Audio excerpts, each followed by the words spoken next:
All right, thank you for being here, everybody. We would like to welcome Dr. Brian Hepburn.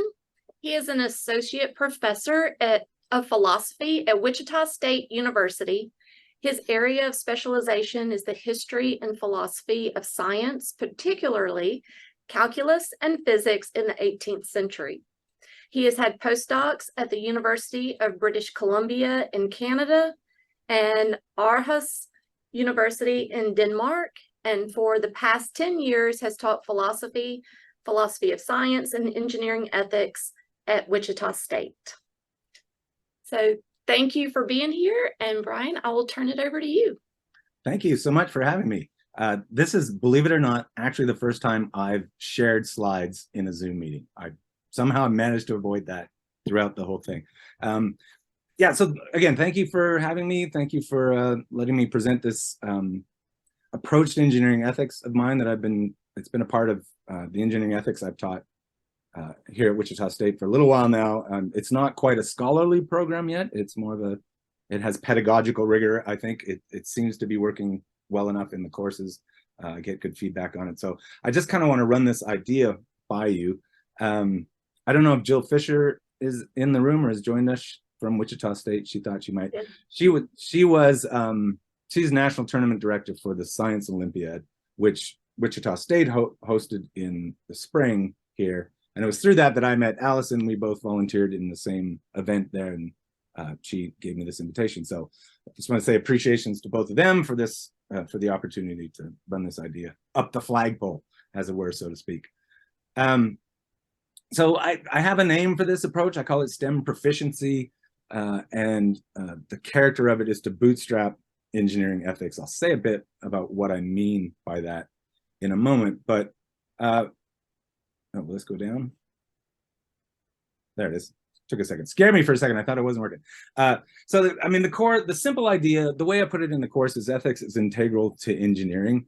And this is not a new idea. This has been said in other ways before. Lots of people have talked about how just about everything engineers do has an ethical dimension to it, has an ethical impact in society. So I'm not saying anything new when I say that it's integral, but what I want to talk about, or what I want to start with, is the way that I think it is integral. So how it's integral rather than just that it is.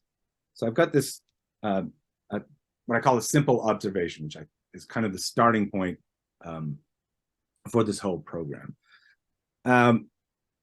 When I think about engineering, and when I present to engineers and students in engineering ethics, I start by describing engineering as, at its core, it's problem solving.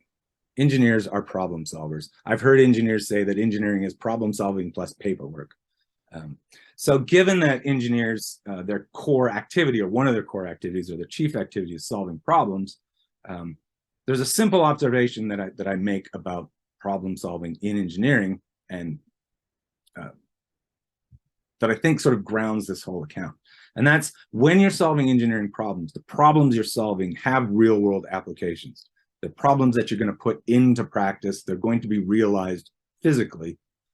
And because of that real world aspect, none of those problems are going to have a unique solution. There's going to be lots of different ways to solve them, especially if you look, the more fine-grained you look at the details of your solution, the more options there are going to be. So there's no unique solution to any engineering problem. And none of those solutions, in that range of technically possible solutions, none of those is going to be perfect. They're all going to be less than perfect. So every time an engineer solves a problem, they're making a choice. They have to make a choice about which among this range of solutions is the best among these possible but less than perfect solutions. So that's really the key thing, is if that's true, if at the heart of engineering and the heart of engineering problem solving is this choice about which of these solutions is best. Oops, come on. I'm having trouble with this. At the core of engineering problem solving, then, is therefore a normative decision. You have to decide which is best. If you're deciding what's best, you're making a normative choice. It's a value judgment. So that means that at the heart of engineering problem solving is normative decision making. It's the skill set that's at the core of, or a skill set at the core of, engineering problem solving, and at the core of ethics. So therefore, this little argument would go that engineering and ethics share a core skill set. So I extrapolate that a little bit further. As the beginning of this section said, I mean, that means that ethics in this sense is integral to engineering. You cannot do engineering or STEM generally. I think this applies to most STEM disciplines. You cannot do that discipline without doing problem solving, and you can't do problem solving without ethics.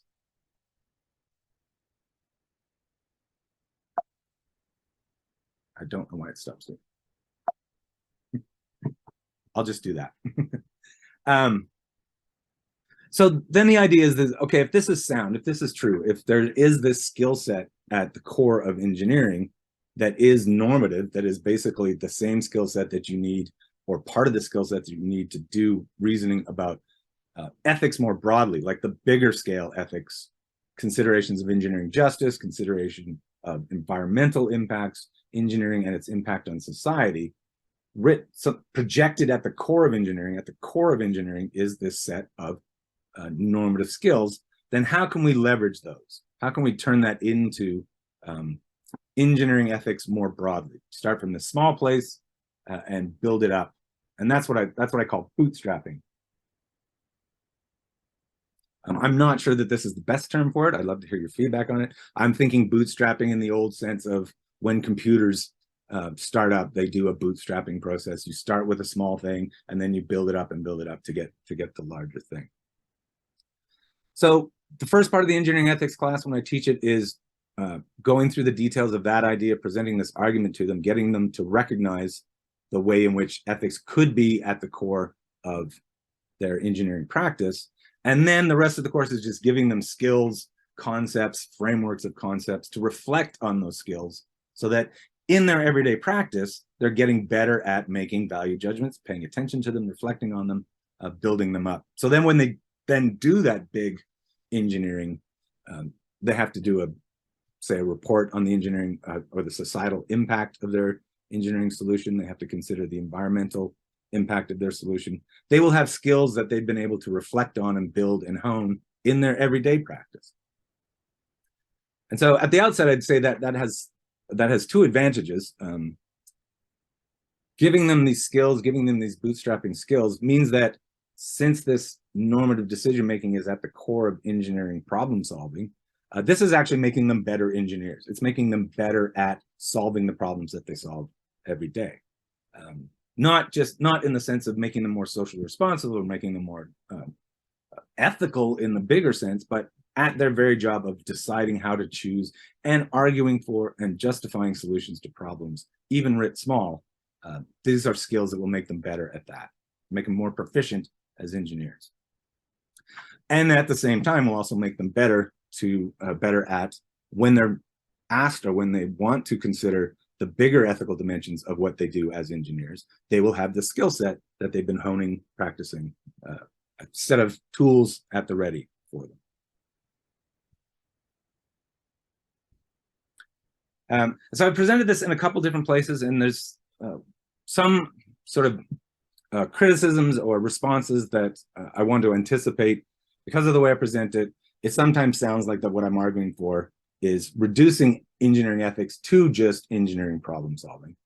And that's not what I'm arguing for. I'm not saying, even though I say ethics is integral to engineering, I don't mean that ethics in its biggest sense, full-blown engineering ethics in that broad sense is what problem solving is.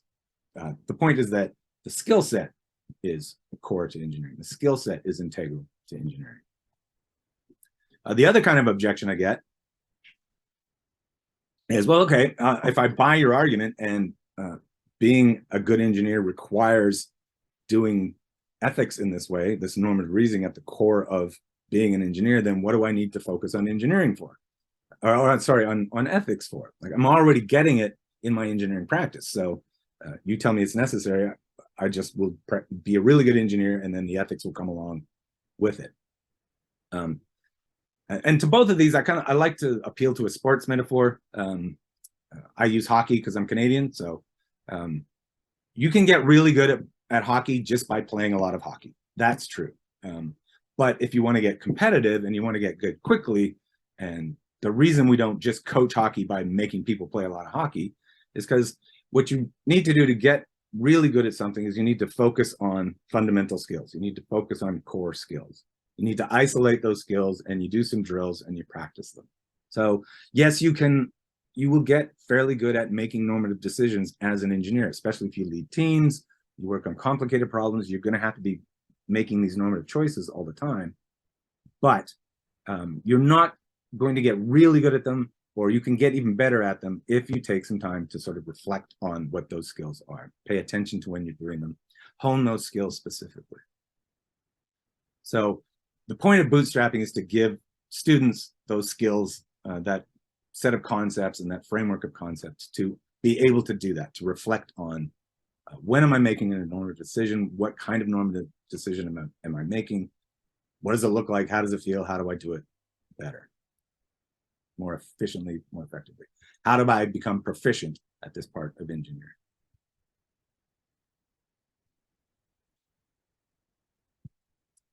So the rest of what I'm going to talk about then is I'm just going to sketch out some of the concepts and concept frameworks that I use in the course to kind of bootstrap this core idea that at the core of engineering are these sets of normative decision-making skills. I'm going to just wave at a few of these. There's a bunch in the whole course, but I want to give you some of the few key ones. The first thing we talk about then after that point of the course is to then talk about what problem solving is. What does problem solving look like? Is there a way we can conceptualize problem solving which lets us then think about normative decision making in a deeper way? And so I talk about problems and problem constraints. I present problems to the students as how questions or how-to questions. Most engineering problems, since they're these real world, put them into practice, put them physically realize the solutions. What you're trying to do when you solve an engineering problem is you're trying to find an answer to the question, how do I bring about this particular transformation? How do I bring about a transformation in the world? I want to go from the current situation to some improved, some better, some different situation. Maybe that's improving the efficiency of some process. Maybe that's installing some piece of equipment. Maybe it's just designing a piece of equipment that I don't have to perform some function. So problem solving requires understanding both what the current state of affairs is, what is it that you're trying to solve, what is it they're trying to improve on, or what is it they're trying to change, and what would the end result look like? And then how do I get from A to B? How do I get from X to X dot? How do I get from start to finish? How do I bring about this transformation? I keep doing the arrow thing. So when you answer that question, the problem is this: how to bring about this transformation. When you give an answer to that question, you're giving a solution to the problem. You fill in the details of that transformation in a way which tells you how to achieve the solution that you're after, the transformation that you're after. I like to point out this one because that idea that solving a problem actually is making a question more precise. Your problem is a question, and then when you fill in the details of that transformation, what you're really doing is just making the question more and more precise until what you have is, how do I do all of these things that I know are obvious? You get so many details in there, you fill in all the details that solving the problem just is the answer to your question.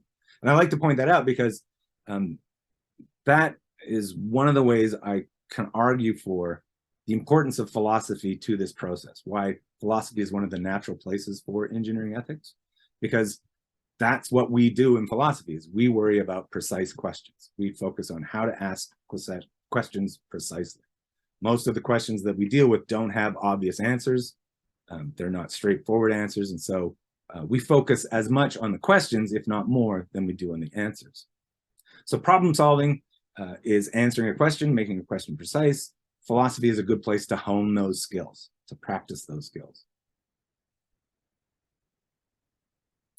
So once you've filled in those details of the solution, you have to recognize, or it's important to recognize that those solutions are subject to two kinds of constraints. So there are the technical constraints, which tell you how you can actually connect X to X prime, how you can carry out the solution. And then there are non-technical constraints. So here's an example of technical constraints and how that under-constrains the solution. This is a Rube Goldberg device from an old stamp. It's a technically possible way of solving that problem, the problem being, how do I automatically wipe the soup off my mustache as I'm having soup? It's a technically possible solution. It is a solution that will work, maybe not wholly reliably, maybe it doesn't have all the features that you like, but it's technically possible. It satisfies all of the technical constraints. So the technical constraints are based in laws of nature, science. These are constraints that must be satisfied. If you don't satisfy the technical constraints, then your solution doesn't work, it's unreliable, even worse, it's dangerous, it's unsafe. So as it turns out, the technical constraints are most of what engineers actually study, even though it's probably not the most difficult part of solving engineering problems. In the real world, in actual engineering practice, most of the time is spent on the non-technical constraints, satisfying things like budget, time, stakeholder interests. But seeing first that technical constraints mean that engineering problems are under-constrained ties into there's no unique, many possible solutions to an engineering problem. So, and those are based in the laws of nature. The non-technical constraints are based on the values of stakeholders. The non-technical constraints come from the values that people care about who have an interest in the solution of the problem. That can be the engineer themselves, it's their shareholders, their team, their engineering team, their CEO, can be society more generally, often is society more generally. And the important aspect of the non-technical constraints is that engineering problems are over-constrained by these. So there's no solution that can satisfy all the values of all stakeholders. So they're technically under-constrained. There's not enough technical constraints to say this is the exact way that you have to solve this problem. There will be a myriad of ways you can solve the problem, technically speaking. And then they're over-constrained, non-technically speaking, because they're just, most values, or the range of values will just be incompatible. You can have it quickly, but you can't have it cheaply. You can have it cheaply, but you can't have it safely. So all of these values conflict to over-constrain the problems.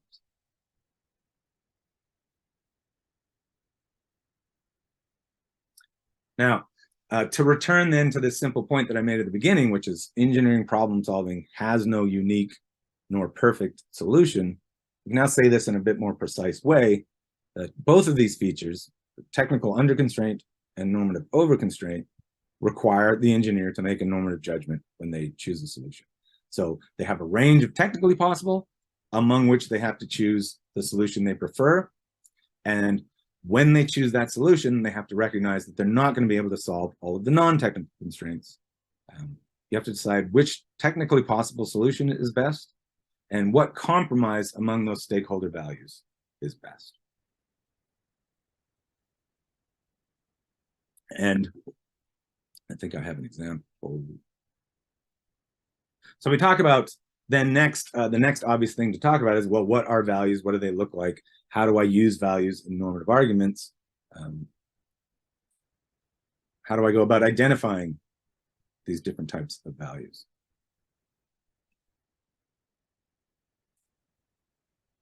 And I apologize. So in the course, I will talk about is-ought fallacy. Most of the engineers don't know what this is or what the naturalistic fallacy is. If some of you do, I don't mean to insult your intelligence. It's just, this is a thing we do in the course.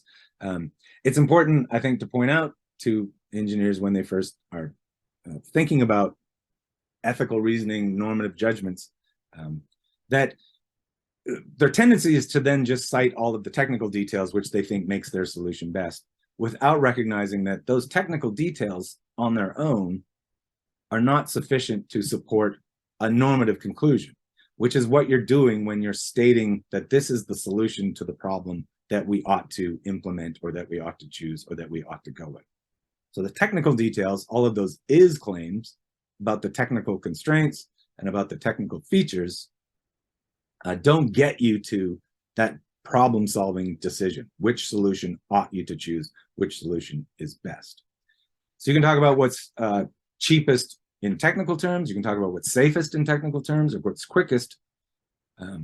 You're required to explain those and understand those when you're making a decision about solving an engineering problem. But then on top of that, you have to reason about which of those features is most important. Which of those values are you going to emphasize? Which of those values, or which compromise among those values, does your technical solution promote?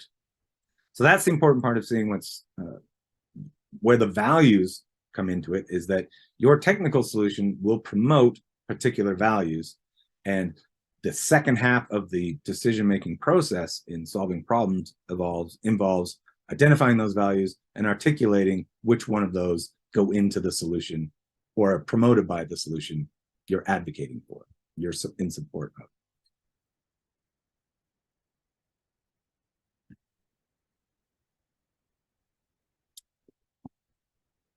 So one of the assignment I do, I give them the capstone assignment, I give them at the end of the course, is to then build a justification of a engineering solution, a problem to an engineering problem, or a solution to an engineering problem. This can come from internships they've done, jobs they have. It can come from their design projects. Lots of people will refer to hobbies that they have, and there's some aspect of the way they do they work on their cars, or the tools they use in their job that they have for summer work, or various things where they talk about, well, this is, I think, the best way to do it, and then they build a justification for that. And they have to do two things when they do that. They have to explain all of the technical details that are relevant to their solution, explain how their solution is going to work, and in particular, explain how that solution is going to promote particular non-technical values. So there's two kinds of expertise involved in that. If you have to explain both of these things, there's identifying technical constraints, identifying non-technical constraints. So again, we're back to this idea that at the core of engineering problem solving is both the technical stuff and the non-technical stuff. That normative decision making is at the core of engineering problem solving.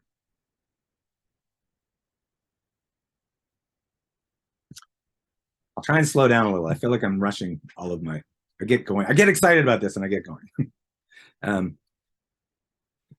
So as an aside, another thing I like to point out at this point in the course, we do a little, and I'm trying to build this up a little bit more, but there's a nice connection here then between diversity in engineering and the importance of diversity to problem solving.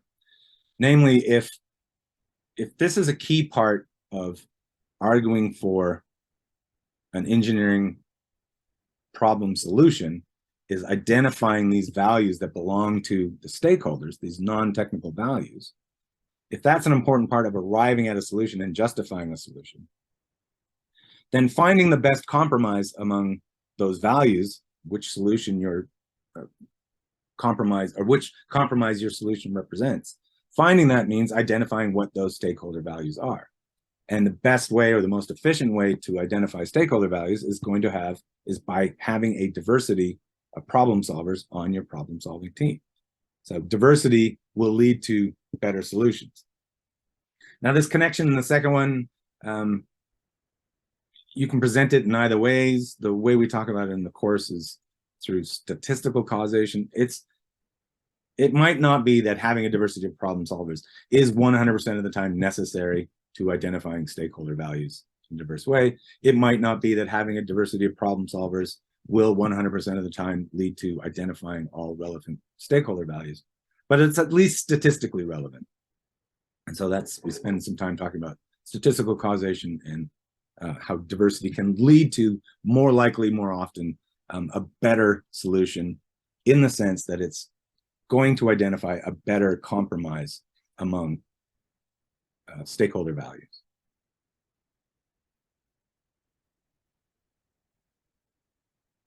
I see there's a comment in the chat. Should I check it, or is it? It's just me. I just dropped a book in there that's related to what you were just saying. Oh, cool. Great. Oh, I can't wait to see it.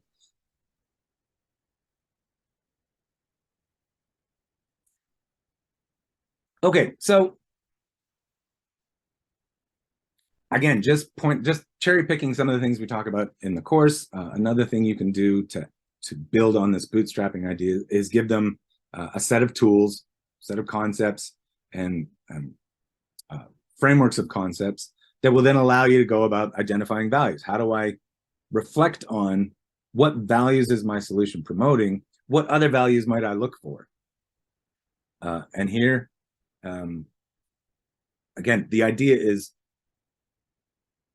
in bootstrapping, what you're trying to get the engineers to do is in their everyday problem solving, in their everyday practice, to have some skills that allow them to think about what they're doing when they choose a solution, to think about the normative aspects of it. So I just what I appeal to is what we call, or what some of us call, the big three in ethics, the big three schools of values, schools of thinking about values, schools of thinking about ethics. I present it to them as an accessible tool, as a way to getting into this idea of the different kinds of values or the different perspectives on values that you can take. We go through it in this way. I first point out that actions always have three parts. There's the agent that's doing the action, there's the activity itself, and then there's the consequences of those actions.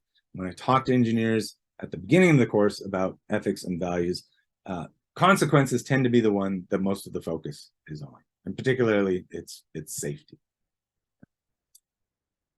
But by pointing out these three parts of the activity, I hope that they can see that there are other ways of thinking about values. There are other kinds of perspectives you can take on values that relate to those different parts of the action. So there are the values that attach to, as a property, the agent.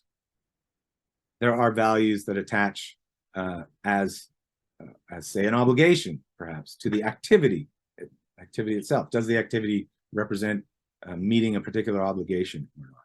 And then there are the consequences, the utilities. What are the outcomes?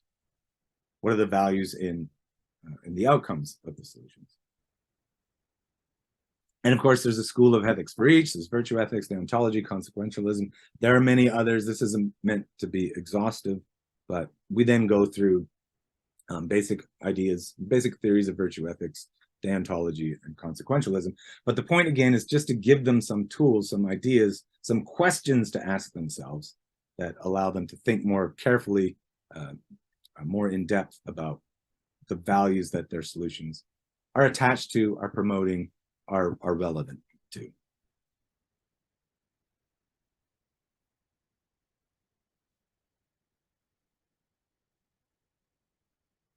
Oops, I missed a slide. Okay, so how am I doing? Yeah. So given all that, okay. So here's just a little example of what this actually looks like in engineering practice. So I have a few of these. This one is just nice and tidy, and it's short. I pulled it out of a conference proceedings that I had on my desk, and it just seemed to fit really nicely. So this is a paper from, like I say, a conference proceeding. It's about applications of micro hydro power generation in contexts or situations where you might have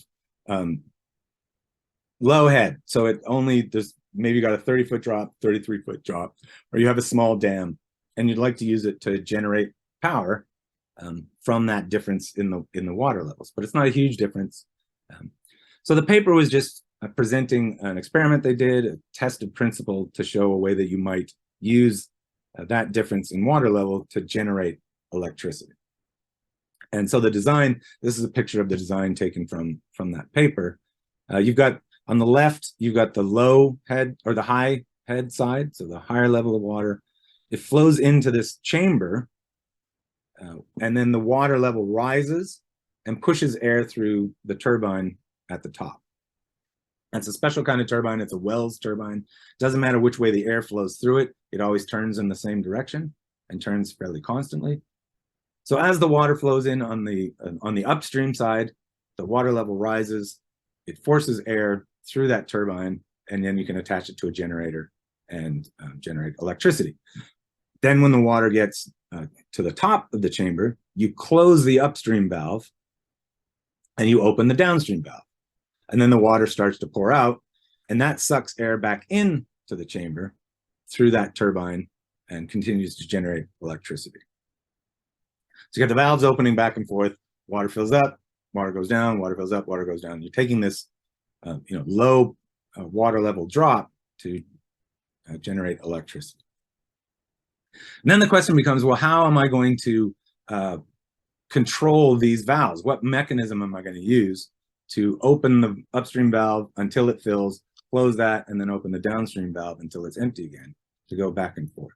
So it's a simple problem. How do I bring about that transformation so that I can have these valves working in the way that I want? And so they have a tidy little consideration of this in the paper, which I think ties in very nicely with the point I was making in the beginning. As the authors say, there are many possible methods of controlling the cycle of operation of the device, that is, the opening and the closing of the valves. And then further on in the paragraph, they go on to say, we propose a simple, passive, internal system moving the valves by the forces on floats within the enclosed water. The features sought are low cost, simplicity, and minimal easy maintenance. So the first thing says there are a range of technically possible ways to do it. They list some of them. It can be done by electronic devices. It can be done by solar powered devices, mechanical devices.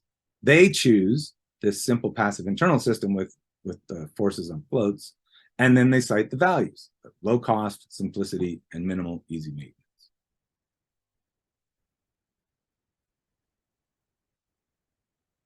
So that's the kind of thing I'm talking about. We can leverage, we can bootstrap from this kind of normative decision making, presenting values as reasons for particular technical solutions, is the kind of skill that, by focusing on it, I hope we can bootstrap into a broader skill set for considering engineering ethics in this bigger sense.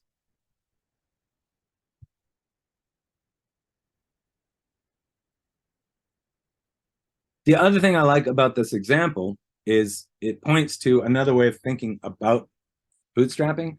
And it's a thing I see in this capstone assessment that I talked about in the course, where the students I'm working with them to build these justifications for their solution.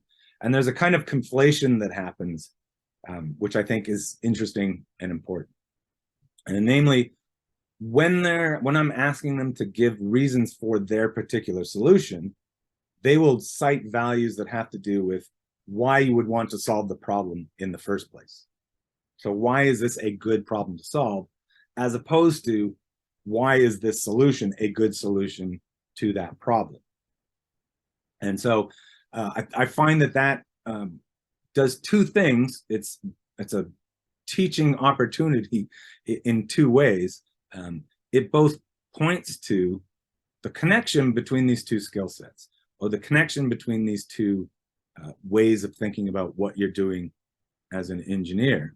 I'm asking you to cite the reasons for your solution, and what you give me are reasons for solving the problem.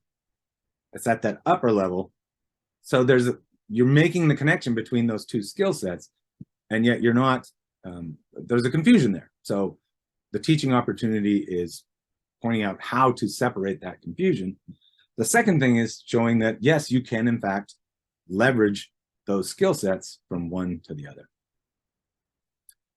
So this is a common comment I'm giving to students when they're doing their final capstone assessment is,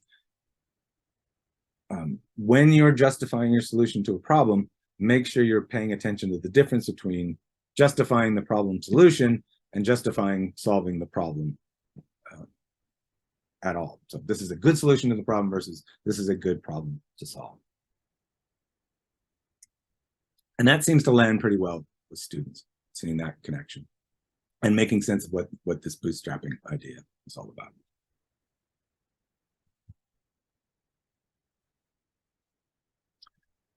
Okay, so I'm going to finish a little early. There'll be lots of times for questions. I probably went way too fast. I just have one last slide, but maybe I can talk a little longer about this slide.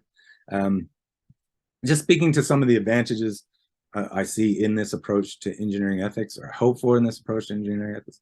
Again, it's a practice I've been using in teaching ethics. I've developed it while teaching engineering ethics over the past little while, but it's not yet a full-blown research program. It's not. I've got more work to do with it as a actually scholarly activity, but so some of the advantages I would claim for it, I would hope for it. It is bottom up, so it's not. There are other approaches, value-added design, engineering for social justice, that are taking a top-level picture of what engineering ethics looks like and trying to build it down into engineering ethics. I think this is more of a bottom-up approach, hence the name bootstrapping.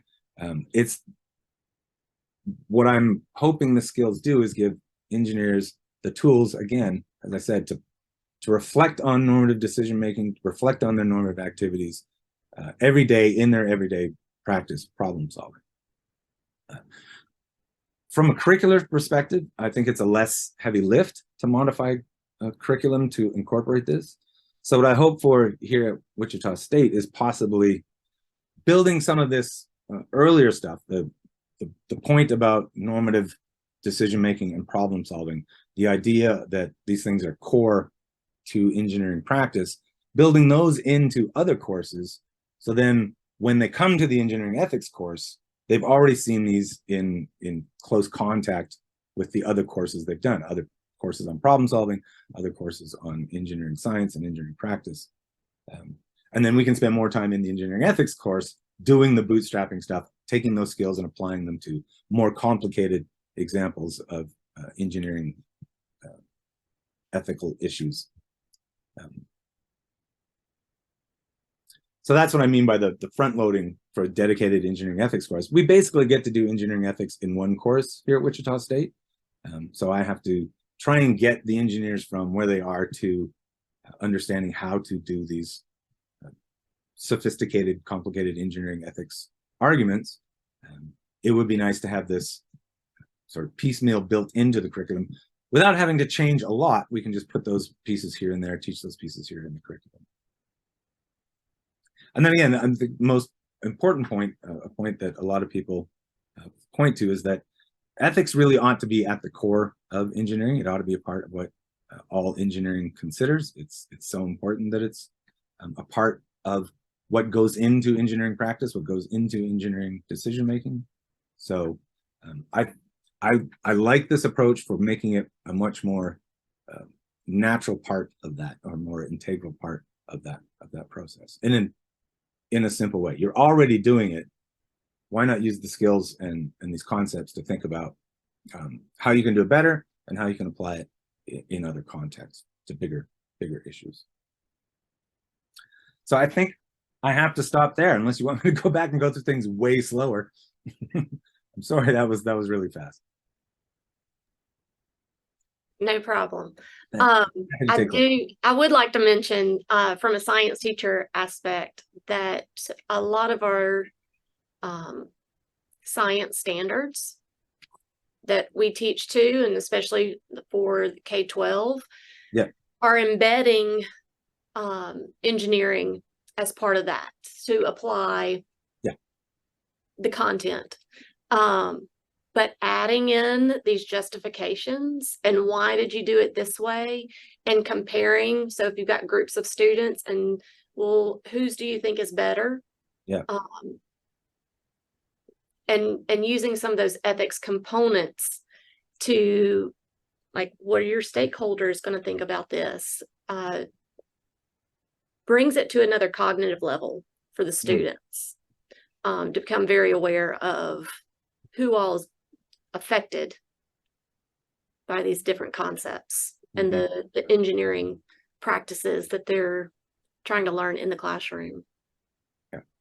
Yeah, presenting it in a way which says, I mean, you're already thinking about some of the people. I mean, you're already a stakeholder. You're thinking about your own values. You're thinking about the rest of your team. You're thinking about the client. Just do that just expand that.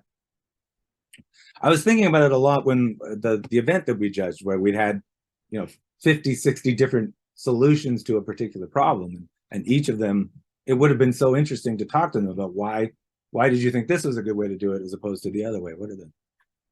What values did you use in arriving at this solution? Other than, well, I couldn't think of any other way to do it, so this was the easiest way. Yeah, but still, it's values connected to decision making. And I think in those types of science Olympiad events where they have the engineering component, that when they get to the competition and they start looking to see what the other teams brought, and it's like, oh, well, theirs is much simpler, and seems to be more efficient. And well, I remember that team and they won this competition, and kind of looking at just doing those comparisons amongst themselves without even being prompted. Yeah, in mathematics, we are always talking about the efficiency of the proof or the efficiency of the argument. So there might be multiple ways to get to that same solution, but the efficiency or even the elegance is really what mathematicians talk about a lot, which I think is interesting. And I really like this, thinking about the engineering design process almost as a decision chart and the values that you're choosing along the way. Which materials are you going to do? Which part of the land are you going to impact more? How are people going to be impacted? And helping engineers bring in, understand that they're making value choices all the time with every decision they make. And we do that in the classroom too. I mean, right, with no matter what we're teaching, it's I just think it's a really interesting way when I'm thinking about when you're talking about technical constraints and non-technical constraints, I'm sort of thinking about cognitive skills and non-cognitive skills.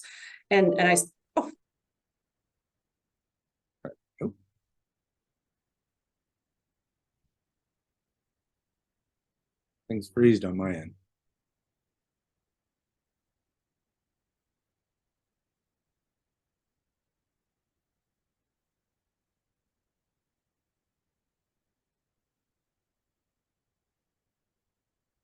You're muted, Allison.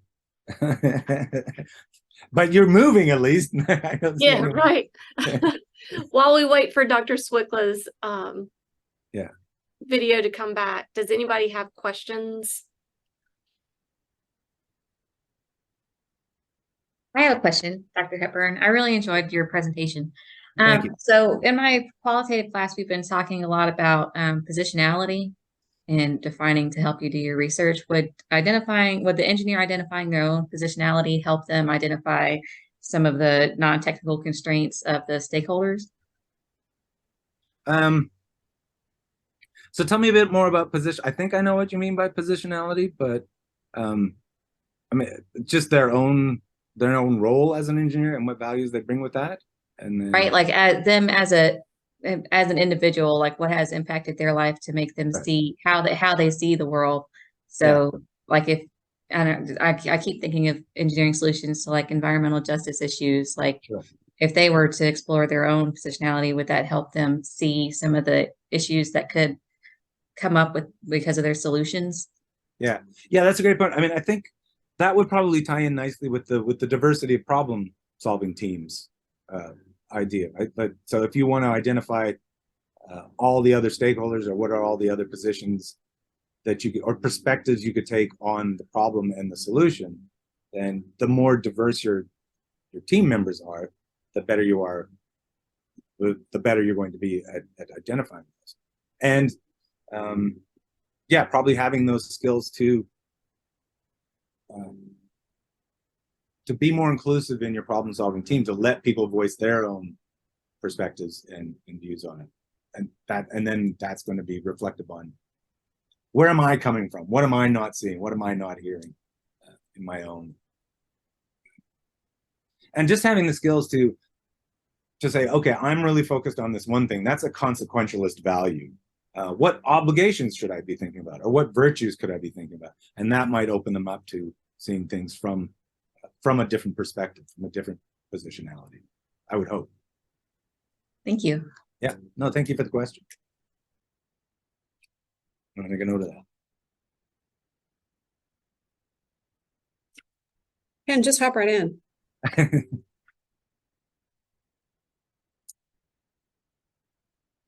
Sorry, can you unmute? Hey, Ken, you're muted. Yes, I do have hopes that your future engineers will have enlightened clients, because it seems that most clients will seek for the cheapest methodology. Right. And for example, I've offered to help a mobile home manufacturer build more environmental mobile homes. And he says, Reinhardt, that's all well and good, but Right. our customers simply go for the cheapest. Sure. And so that sort of stopped that effort toward ethical patterns right there. Right. So how do you handle that when they're ready to be ethical in the real world, but they find clients just want the cheapest? Yeah. Yeah.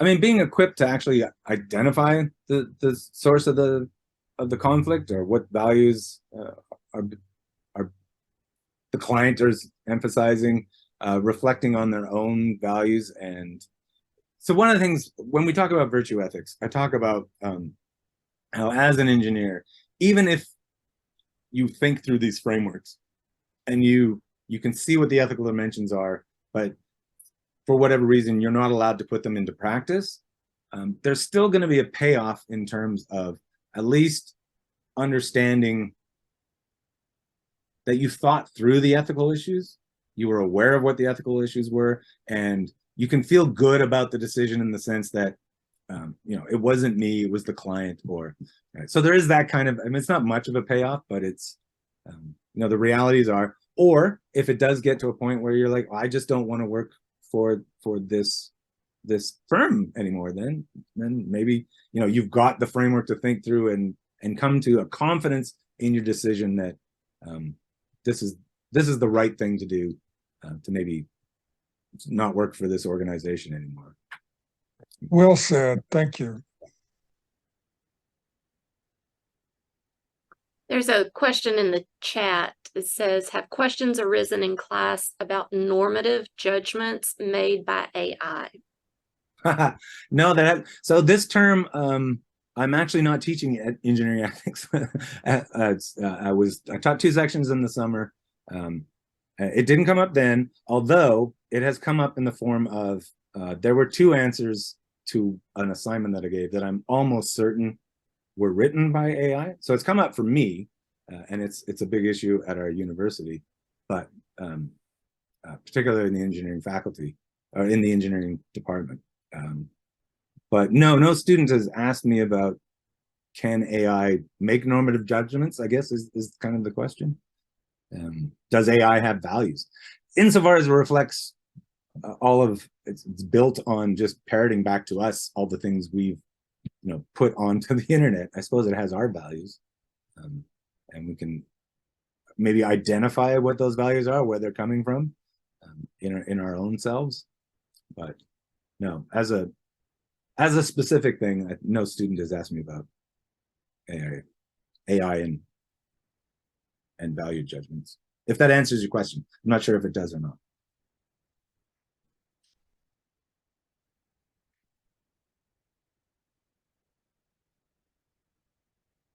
It does. Thank you.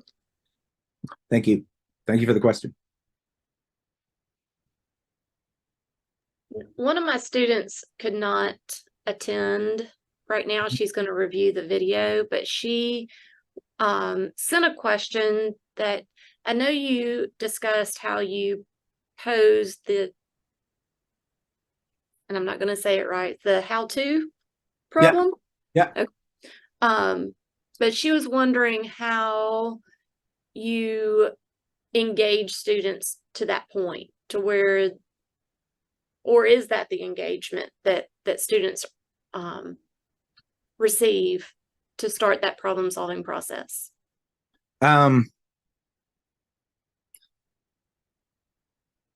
I mean, so yeah, in the longer version of it, I will just point to some, so I can use that example of the pump and how you, where those engineers are considering how to actuate those. And you can, and I've got examples you can pull from the literature where literally that's what the engineers are stating in whatever papers. How are we going to do this? How do we do that? How should we best do? So in terms of it, it tends to be the case that I think this is intuitive to most of my engineering students, that problems are, yeah, you're asking, how do I bring about a particular thing? The one that gets them and maybe makes this not, it's not a great fit in mathematics, I find. That idea that, so sometimes in mathematics, it's how to find this integral, how to solve this equation, how to, but sometimes when we talk about problems in mathematics, they're not really put as how-to questions. I'm failing on an example right now, but I know I've thought about this before, that you know, when you get a problem set in your physics course, or it's, you know, you're just trying to find a number and getting them to see, well, what you're trying to do is, how do I get from not knowing the number to knowing the number? Or how do I get from the information I've been given to the information about the solution? So there can be contexts where thinking of problems as how-to doesn't quite fit, but most of the problems we talk about in the engineering ethics course are, how do I get this air conditioning unit onto the top of the roof? How do I make this engine more efficient? How do I build this clock that's going to, you know, carry out this process at a regular interval? Yeah. I'll come back with better examples after I've thought about it more. Thank you for the question. No, those were good. And there's lots of room in mathematics. I mean, engineering is really just macro mathematics, right? You're using all the math to design the things. It's, you know, Yeah. Could you talk a little bit more? I'd not really heard the phrase before, value compromises. So obviously you're making choices based on your values. Can you just talk a little bit more about that? Yeah, compromises is a nice way of putting it. Sometimes it's as Dr. Reinhardt described it, sometimes the compromise is, well, no, we're doing it this way and your values don't matter. But yeah, I don't have there's no calculus for this that I've derived, but I tend to talk about it in kind of your weighting, giving a weight to the different values, identifying which ones are important. And sometimes the compromise, here's a way I put it in the course, is so I have a short unit, a lecture about how choices about non-technical constraints are choices about people. So since the non-technical constraints are based in the values of people, then when you choose a particular solution that's going to promote the values, promote these particular values and not do as much for these to promote other values you might consider, then what you're saying is, well, these people are the most important people. These people are more important than the other people. So, I mean, the more that I say about compromises in the course is that when you're thinking about these compromises, think about the people behind the values that you're promoting and not promoting. So it's a non-technical skill to think about what people care about and how you're going to treat some people as opposed to other people, and how you're going to build that into your decision making about engineering. But yeah, I don't have a robust theory about, you know, the calculus of compromise or how you measure those or anything like that yet. But that's an interesting point. It might be something worth thinking about. I like the weighted values. I think that's an interesting way. Just I'm thinking about not even just STEM areas or STEM teaching, but just in life in general, right? You weight your values, and that's how you make a decision. You kind of pros, cons, risk, not risk. Yeah. Risk or safety, I guess. Yeah, and just having the ability to make a longer list of those, you know, might not at the end of the day, it's not going to make your decision any easier, right? I mean, this isn't a magic bullet for finding the compromise, but like my response to the earlier question is, one of the payoffs I try and stress for the students is, we watch a video on the Challenger disaster, the New York Times video, and they interview a couple of the names are escaping me right now. There's a couple engineers, and one of them says, we made a grievous error.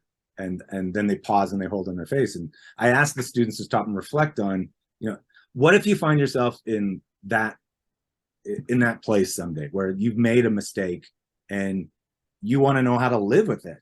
You're going to feel better about your decision if at least you can look back and say, well, I did this process of reflecting on the values that were involved. I did this process trying to think through what the best decision is. And even if it comes to a bad outcome, you're still going to be better off knowing that you did this activity than if you didn't. I hope. You've given me lots to think about today. Professional and personal, so I appreciate it. It's so close. Engineering, ethics, good life, living, flourishing, eudaimonia, it's all. It is. Yeah. And I like the, going back to the bit about efficiency and elegance as values in mathematics.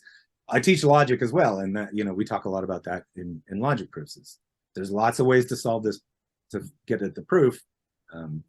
Look at the difference between these two proofs. Isn't this one more elegant and efficient as opposed to this other one?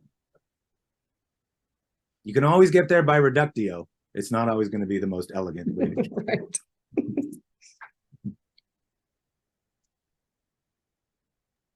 We have just a few more minutes if anybody else has a question. Just the clarification, actually. It was a wonderful presentation. Thank you so much. Especially in under values and argument portion, you mentioned about diversity equal to better solutions. And I am curious about your definition of diversity in STEM education, engineering context, and its connection to ethics. Yeah. So, I mean, yeah, it's just this idea that at the core of solving problems well as an engineer, well in this bigger sense of arriving at best solutions beyond just you and the client or you and your team or getting the solution done, but broadening your perspective on other stakeholders to the problems and identifying, because all of them are going to have values that are constraints on your solution. They're going to make your solution a better or worse one with respect to those constraints. So you need to have an awareness of what those other stakeholders are and what they care about.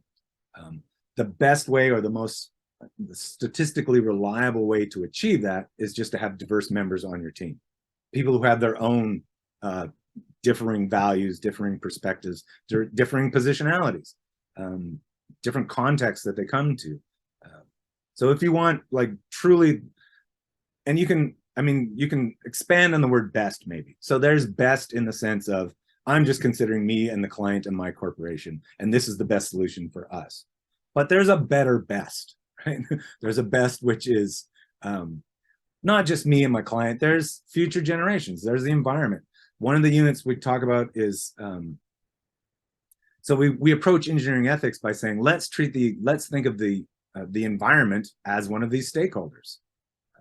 So there are all the people, but why can't the environment has issues, has values, the environment has conditions. There are things that are better for the environment and not better for the environment. So let's build those into our decision making. When we're considering all of the non-technical constraints, the more we can consider, the better the solution is what it comes down to again. And how do you consider more? By having more people on your team with a diverse perspective.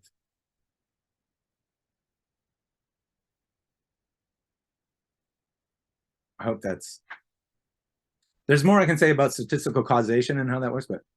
Yeah, thank you so much. Yeah, this was the question.